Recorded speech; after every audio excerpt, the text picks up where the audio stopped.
Hi. I'm back. I'm on my phone Yay! now. I'm on my phone now. I don't know what happened.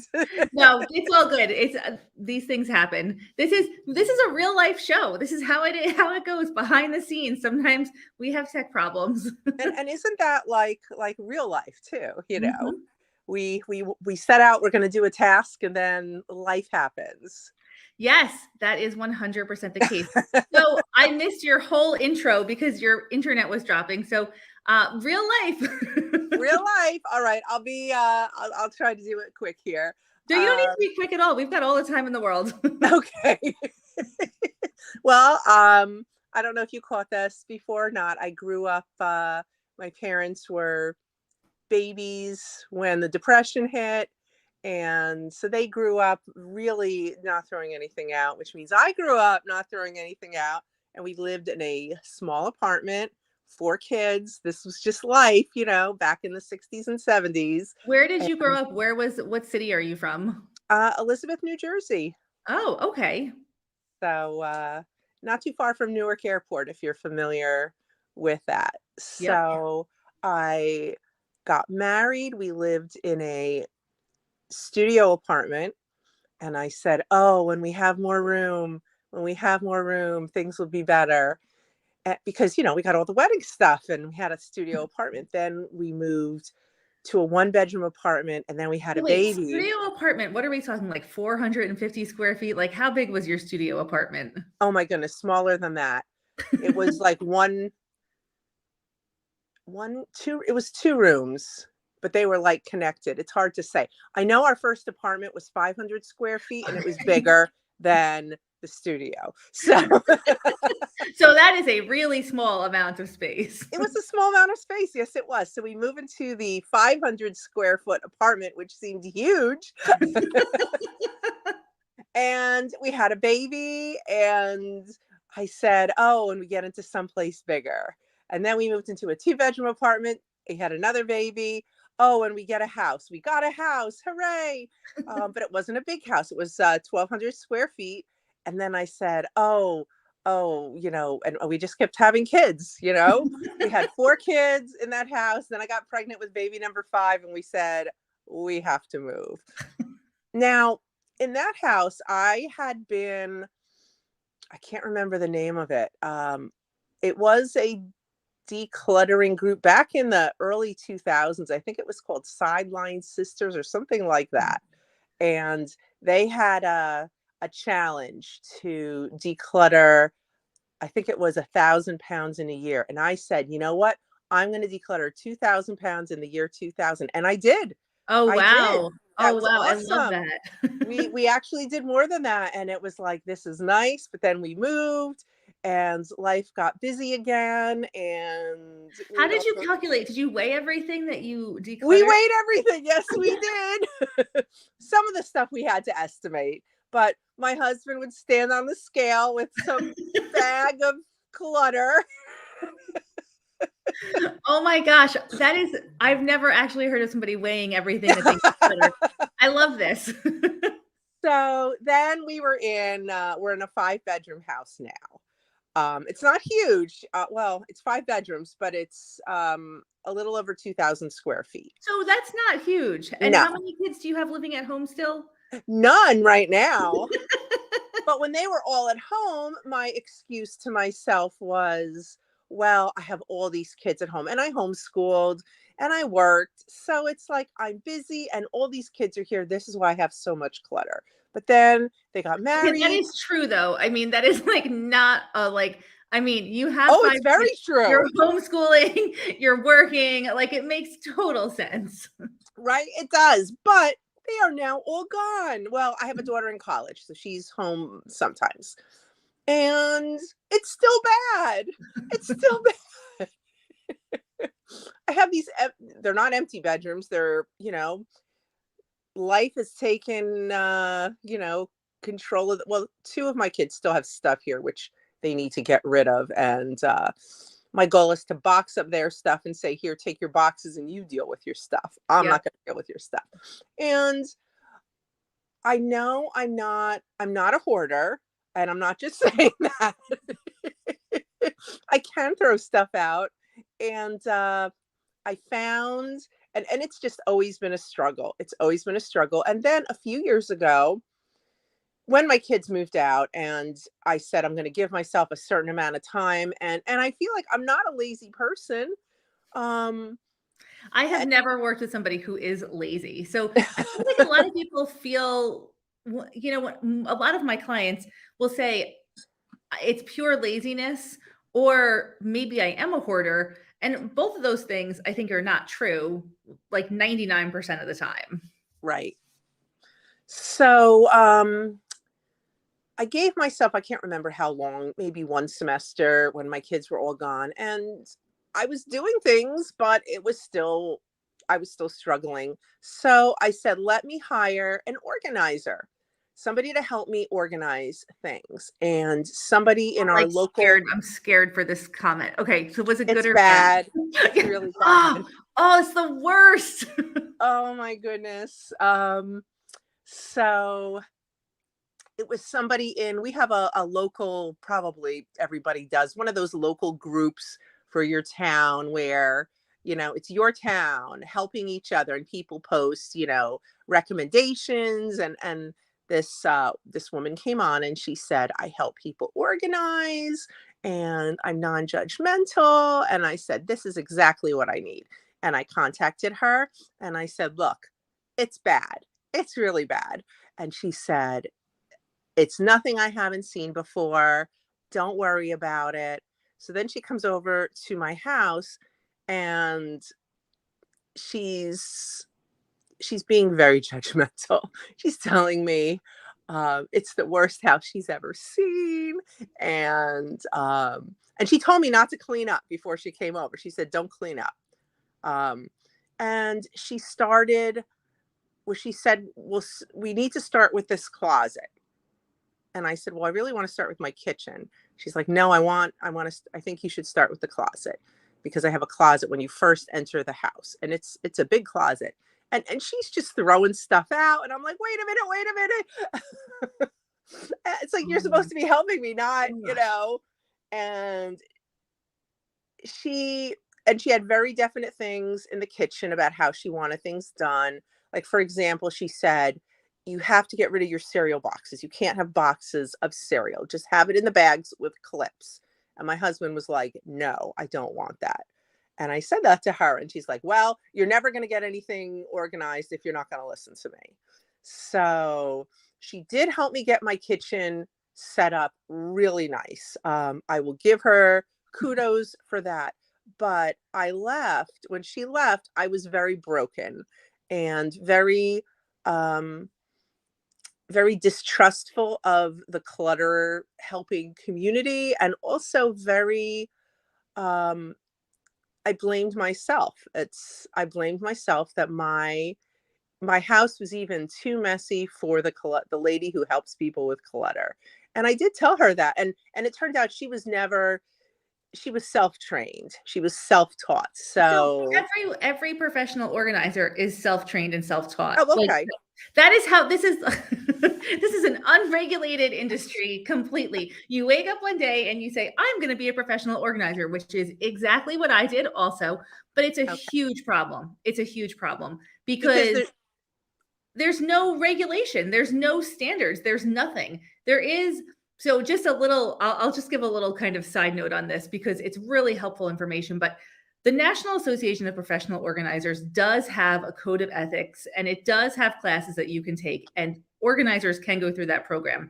That is the only certification that is out there that is a legit certification, but it still is just from a national association. It's not like from, there's no, I mean, it really carries, as far as I'm concerned, very little weight because nobody knows about it, first of all. So if nobody knows about it, then the average client is not going to be like, oh, do you have a NAPO certification? Right? Like, that's not something that like somebody would ask. So if nobody knows about it, then it's and that is what it is. I think most professional organizers, they actually want to help you organize, not tackle clutter. And they haven't sorted out in their mind what the difference is yet. And that's a huge problem because most of the time you need help decluttering, not organizing. And there's a lot of just lack of clarity around that, it's yeah, Dorothy, I'm so sorry you had this experience. I have had so many people share very similar experiences where somebody comes in with a bag and starts throwing out their stuff like, no, no, no, no. And you think you're hiring a professional. There's nothing professional about that behavior. 100%. 100%. And she was not inexpensive. Let's put it that way too. Yeah. No, because you just set your own prices, right? And I mean, the going rate for one-on-one work is pretty high. So yeah. Yeah. Oh, it's not. And then what I have also found is when people have that experience, and you can tell me if this was what happened with you also, is that you tend to hold on tighter to things and you go down, you're almost like re-traumatized or traumatized. So you hang on tighter and then it's much harder to move forward after that. 100%. 100%. So, but I don't like living in clutter. And we rent when we go away because I have a large family. And I mean, even though they're not at home, I still have a large family, but I have some of my kids are married, I have grandchildren, and we'll go rent a big house where everybody can come. And I love that. And the houses you rent are always, they're immaculate. They are Mhm. not cluttered because it's none of the owner's personal things. It's just the thing you need for a vacation rental home. And I love it. I go and it's so peaceful and it's so wonderful not having it's mental stress. It's not just that the stuff is there, it is mentally stressful. And I feel like I can't have people over. Um, Right. and It's I have isolating. and I have something in my master bedroom, bathroom that I need to have a plumber come in, but I'm too embarrassed. Mhm. And I had a medical issue earlier this year where my husband had to call 911 and I was in my room and all I'm saying to my husband is you can't let them up here. You can't let them up here. And I'm, I have a potentially life-threatening thing going on and my first thought was on what are they going to think of my house? And even I'm apologizing to the paramedics about how and I mean it's not what do you call it? It's not like you're watching an episode of Hoarders. It's not like that. The hallway is clear. Nobody's going to call the health department on me, but it's just stuff. It's just stuff. And it's like, how can two people have so much stuff? And then when I did get sick, well, before that, I don't know how, I think it was a Facebook ad. I found a thing for one of your decluttering marathons. And I said, and it was very inexpensive. I don't remember how much it was, 10 or $20, something like that. And it was very inexpensive. And I said, this sounds like something I can do. And I'm protected from people seeing my house. Yes. Yes. I'm protected. So I did that and I had a lot of fun. It was actually fun. And I didn't get done as much as I wanted to because um, stuff is, it took a long time to accumulate stuff. It's not going to go away in a couple of hours. And you were in there. And first of all, I was impressed that you were in the decluttering marathon because you're the owner of the company. And that impressed me that you were there helping people. And I remember there was one woman in there and she said, I don't know where to start. I just don't know where to start. And you said, where are you? What's next to you? And she said, my nightstand. And you said, pick up one thing. What do you want to do with that? Does that belong on the nightstand? If not, where does that belong? And it was something of sentimental value to her. And you did not dismiss that. You did not say, because it wasn't something that most people would consider sentiment. I don't remember what it was, but it wasn't like, most people would look at that and say that's not valuable, but to her it was. And you honored that. And you said, well, does it belong there? And she said, no. And you said, well, where can you have that? Where you can access it and she she had a place and you said okay, pick up one other thing. That's all you do, one thing at a time. And I was so impressed that you as an owner would do that you weren't just there you know running it and having other people. I mean, you have other people, you're only one person. And I was also very impressed with the other leaders as well, because they were in and out of and it was fun. So then I got an email about boot camp. What was it? Boot camp, Clutter boot camp or something. Boot camp, yeah. And I was a little concerned about Clutter boot camp, because I said, are we going to be like working 8 hours a day here? Hardly at all. And I loved Clutter boot camp, and it was very manageable and very encouraging. And I really got a chance, because I think like the different, I don't know what you call them, leaders in your group, like they each had like a day where they introduce themselves and what they do, because they each have different specialties. And it was very encouraging. I loved the little group that we were in, the little Facebook group. And I felt so good during that week, and I did not feel overwhelmed at all. And then I got the email about Clutter Academy. Yes. Clutter Plus Academy, yeah. Yes. And I hesitated, because it is an investment. And I looked at the group that Marie does, and that was not what I wanted. And I said, yes, I want the whole thing. And then I joined, and I haven't gotten done as much as I wanted to, because I've been sick, and I get very tired very easily, unfortunately. But I am making progress. It's slower than I'd like, but I am making progress. And I didn't mean this to sound like a commercial for your group, but I mean, the thing is, and I started listening to your old podcasts. I started at the very first one, and there was something, I can't remember if it was in a podcast. I think it was. And you said, everything you bring into your house, everything in your house is going to be in the dumps, is going to be in a landfill one day. A landfill one day. Yes. And it was like, that's true. That's very true. It's a cold, hard truth. It's a cold, hard truth. And some of these things that I have that I feel they don't have sentimental value, but I feel guilty about throwing them out, because what if somebody could use it? Or somebody gave this to me and it was valuable to them. And I feel like that helps me let go of things easier. And right. It's like it doesn't have necessarily sentimental value, but it has complicated emotions attached to it anyway. Thank you. That's exactly it. And I also found that, I started telling myself, and I don't remember where I got this, maybe from somebody in your group or you, that if you can replace it for less than $20 in less than 20 minutes, and you don't need it or really want it, get rid of it. Yes. The 2020 rule. The 2020 rule. That's from the minimalist. So I can't take credit for that. That's from the minimalist, but it's a really good one. The 2020 rule. If you can replace it with $20 or 20 minutes, let it go. Right. Don't assign it the value of something extremely valuable when it's an $8 item that you never use and that you could replace in 10 minutes, Exactly. Because you know what, when I need that item, I'm not going to be able to find it because it's in a pile somewhere,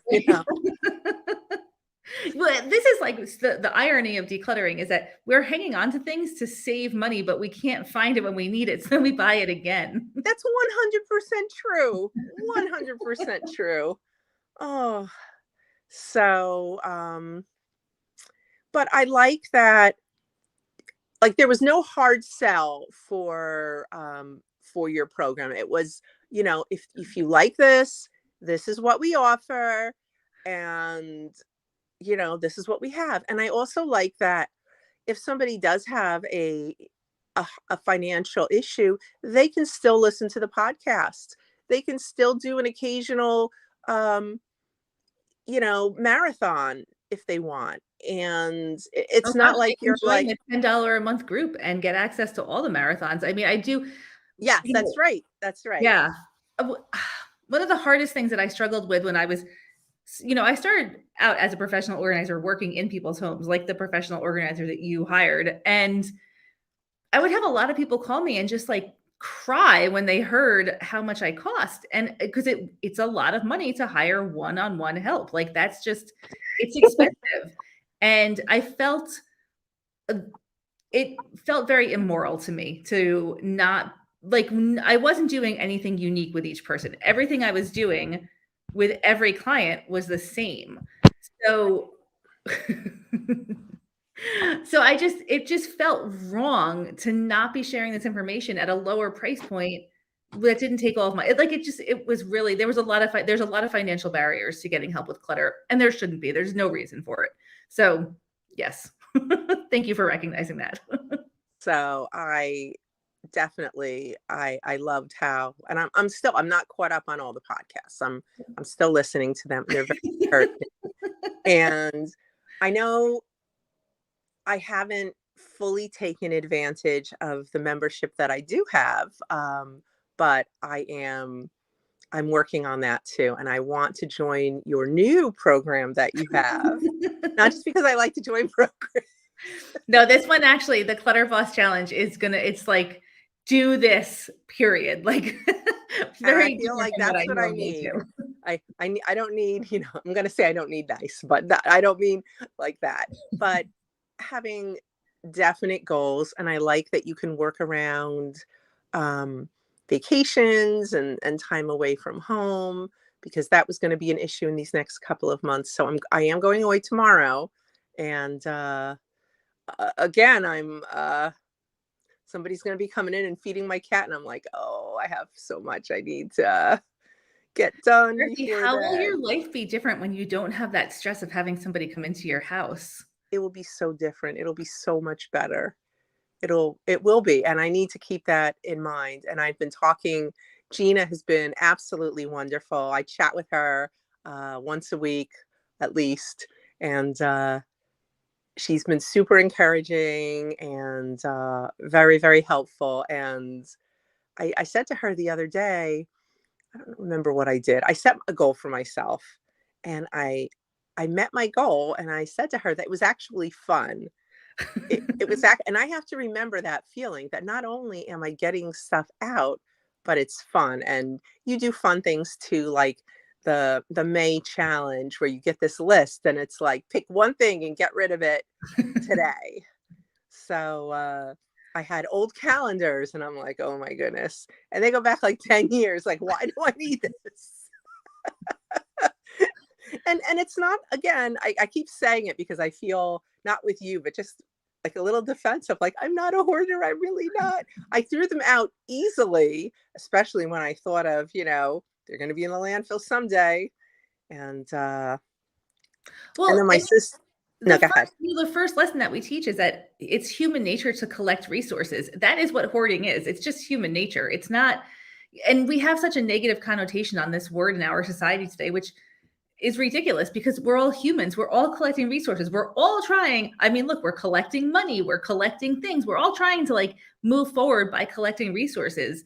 But when you hear the term hoarder, you're like, oh, I'm not a hoarder. But why is that so bad? I mean, I Mhm. understand why, how it's gotten to that point, but really, this is what humans do. They collect resources. So how do we live in this day and age as a human who likes to collect resources and make it manageable?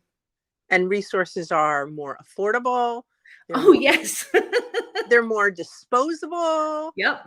but we don't always dispose them. Right, right. Yeah, it's such a crazy situation we've gotten into. How did we get to this world where we are today, where we have containers, hundreds of thousands of containers going back and forth across the oceans full of stuff that costs less than $10? It's when you think about it, it's insane. Or I know people who have storage units, Mhm. and it's not valuables they're storing. No. Nope. And I You're told paying to myself, store the stuff you paid for. yes, yes, it has a price. And I also look at it as like, is this the real estate this particular item in my house needs to be taken up? Mhm. And I also like what you said about, you have this amount of space for this thing, and then you make things fit in that space, and you either need to get things out if you have too many to fit in that space, or figure out a different space. But Mhm. everything has its place. Like, I'll be able to find things.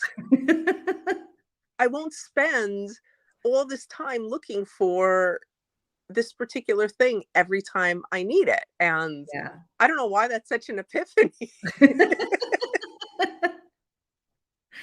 Oh Dorothy, my goodness. how do your kids and family, do they know about this whole journey? I'm kind of keeping it to myself. My husband knows I'm doing something, and my husband, he doesn't like throwing things out either. And he likes, this is where I have my things, and don't touch my things. And um he's open. Like, we had, like, okay, we're gonna work a certain amount of time trying to get things, going through things. And he's fine with that. But he will live in inertia if he can on this. Well, I think we're all on our own timeline here, right? Yes. And my kids, other than leaving their stuff here, see, they left their clutter behind. And I think they kind of rebelled against me because they have beautiful homes, and then I feel guilty, like, oh my goodness, they must come to my house, and I feel like they're judging me. I don't think they are, but I feel like they are, you know? And that's You hard. That's you hard thinking know, that. I wanna just throw out there that the generation of your children is one of minimalism aesthetic, and they, for somehow were raised, like, it's okay to throw out stuff, like, and I think it's very much generational. I mean, I have 2 teenagers, and they, as much as one of them has a hard time letting go of stuff, they also don't seem to believe that things should be kept forever, and they like to have, it's just generationally, they're at a different point than we are. And I don't think it's a reflection of you as a parent. I really think it's more of a reflection of the influences that they were raised with. That's a very good way. I never thought of it that way, although I acknowledge that my parents, were the product of how they grew up. Um, but I had never thought of it the other way, than my kids as well. And yes, we live in a disposable society. Um, I mean, I remember as a kid, we had the same refrigerator my whole life growing up. You know, Right. That's not the case now because no refrigerator lasts for more than 10 years, just period. about right, right. Oh, so it is very different. And I mean, like, my daughter, I don't know where I went with her, and they said, "Do you want a receipt?" And she said, "No." And I was like, "What? You don't want a receipt? How are they going to know when you leave the store that you paid for it?"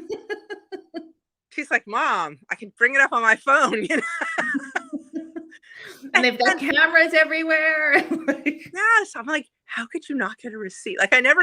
And she's thinking the opposite, like, "Mom, why do you get a receipt for everything?" And it's not like I keep them. I don't keep them. I'm not, saving my receipts, but it's one extra thing. mhm.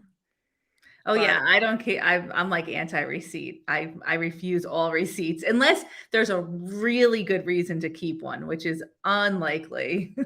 I honestly never even thought that was really an option. Yeah, Like, yeah. you get a receipt, of course. So now if I'm in a drive-through, when I'm in a real store, I get a receipt and I get rid of it later. But if I'm in a place where, because I still have that fear in the back of my head that I don't want them to think I'm a shoplifter if I walk out without a receipt.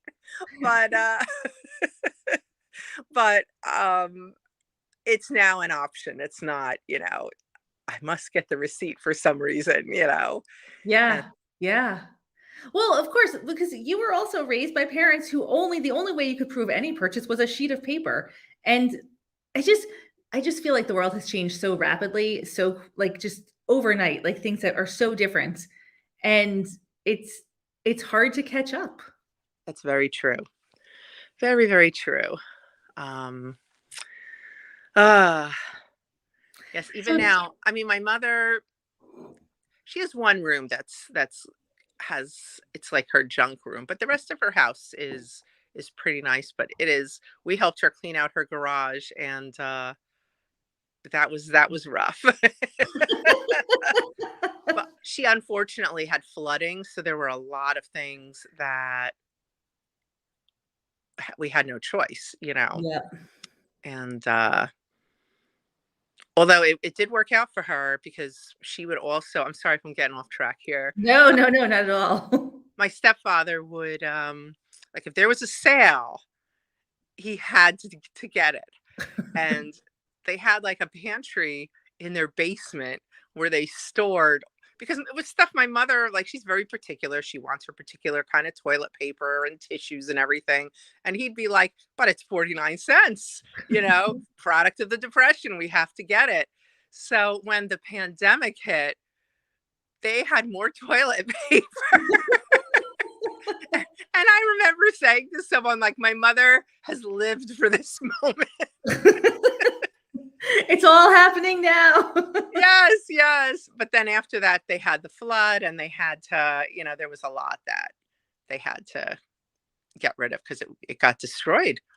Um, but Yeah, it's, that's like such a sad thing when, you're helping people declutter and then all of a sudden they're forced into like this situation where it's just everything is destroyed and Mhm. it changes a lot.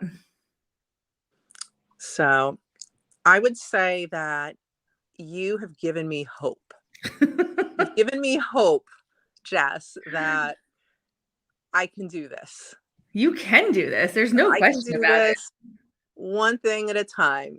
How do you eat an elephant? One bite at a time. it. So any progress is progress, even though it's going slower than I want it to go. It's progress, and I watch the. I often don't get to catch the stuff live, but I watch it later on, and it's been such an encouragement to me, and I want to thank you Oh, for that. And Gina especially has been such an encouragement as well. she's awesome. She absolutely is. I don't think I've met anybody in your staff that isn't awesome. No, they're all incredible. Gina, actually, in my phone, her name is Saint Gina Oh because my goodness. she actually really helped me out, like at like a saint like level. She's so calm. Yes, Her absolutely. energy is like it's just so yeah. It is, and she doesn't, I mean, not that anybody here, like, I don't feel judged by No, her.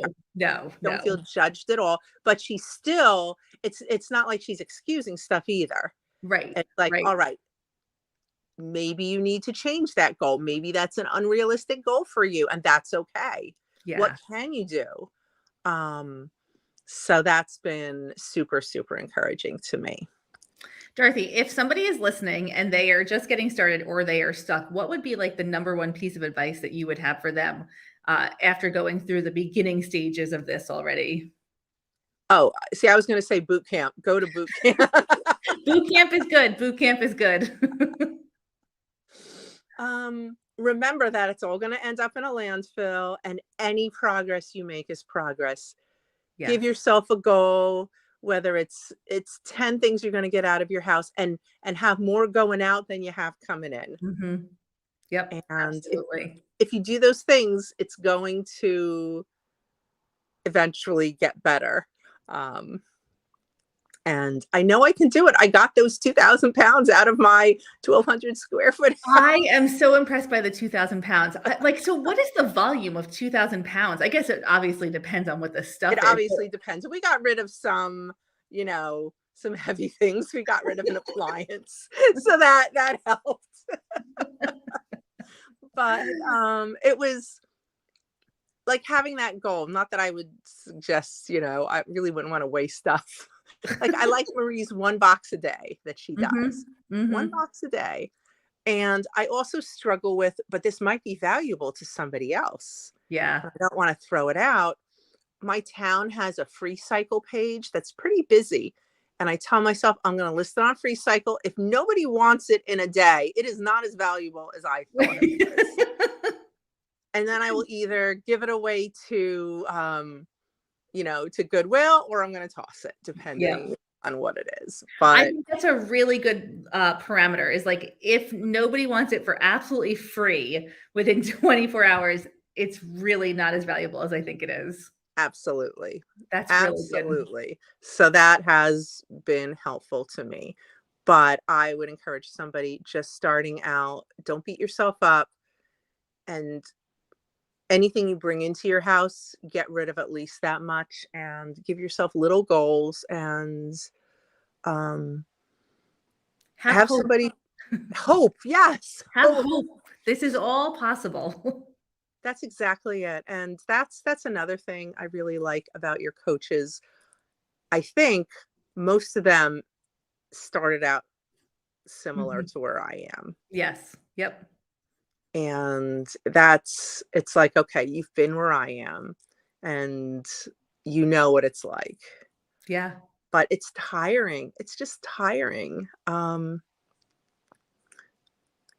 It like, just looking at the mess is tiring. It feels like sometimes like I've lost the battle before I've even started, Yeah. if Yeah. that makes sense. Absolutely. Um, I know nothing about your health struggles, but I do know that a lot of people find their energy increases once they get through a lot of their clutter, which makes a lot of sense. I 100% agree. Um, we went away again to a Verbo house, and somehow I had more energy there than I have at home. Yeah. Still not as much as I want to have. And it is frustrating, but definitely it wears on you. The clutter, it has a mental cost.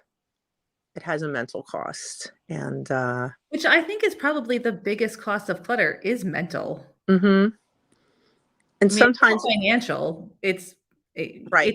It's definitely, the money is gone, so it's not a financial cost. It's a mental cost, maybe mental, emotional. That was also helpful because you said that somewhere else, like, you've already spent the money. The money is gone. It's Yep. not like you're throwing money away, because sometimes that's how it feels like. Well, and also those words are right out of, like, my grandparents' mouth, right? Like, or my parents' Yes. mouth. Like, Yes, it is. you're throwing money away when you get rid of something. Actually, you're not. Or, like, what do Right. you think? There's a money tree growing in the backyard? That's another, like, classic. Yes. Uh-oh, Dorothy, we lost you. Oh, there you are. No, my daughter was trying to call me, so Oh. she Well, you is, know what? We're at 40 minutes, which is, we usually go around 30. So "Oh, I'm this is getting, sorry." oh, no, don't be sorry. There, just so you know, you can't see the comments, but there are people here who are just totally loving this and saying, I Oh, really needed to hear this. So your words are inspiring others, and this conversation is inspiring others. And I know it's not that easy to come onto this podcast, and it takes kind of a leap of faith. So thank you for taking that leap and encouraging others and sharing your story. It's so deeply appreciated. well, thank you for having me here. It was wonderful. I feel like I got a little free one-on-one with Jess here, so Absolutely. One thing at a time, Dorothy. You got this. all right. Thank you so much, and I'll see you in the group. I will see you in the group. Have a All right. wonderful, wonderful Friday and a great weekend. Thank you. You Thanks, too. Dorothy. Bye. Bye.